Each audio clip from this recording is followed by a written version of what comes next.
प्रथम दिन में ऑल आउट होता इंग्लैंड किंतु बंचाई देले जो रूट तथापि कांदिबो इंग्लैंड।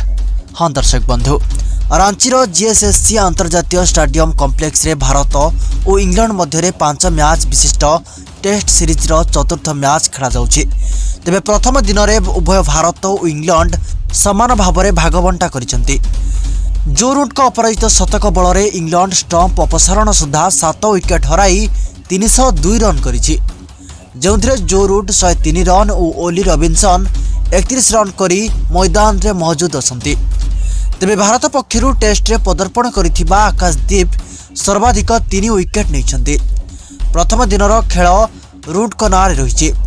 तेबे टॉस जीति प्रथमे बैटिंग निष्पत्ति नैथिबा इंग्लैंड रो 2 ओपनर बेन डकेट और जैक क्राउली 47 रन रो विस्फोरक इनिंग्स जोड़िथिले, जोंथरे डकेट 11 रन रे आउट होइजिबा परे क्राउली लगातार भाव में छक्का चौकार वर्षा करुଥିଲେ। या परे आकाशदीप सिंह 2टी विकेट नहीं इंग्लैंड बैटिंग विपर्जय करथिले। ओली पॉप को खाता खोलिबाकू देई नथिले आकाशदीप।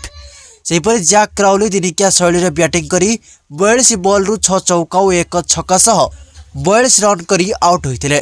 तेबे जो रूट और जोनी बेयरस्टो चतुर्थ विकेट पाई 52 रन जोड़िथिले।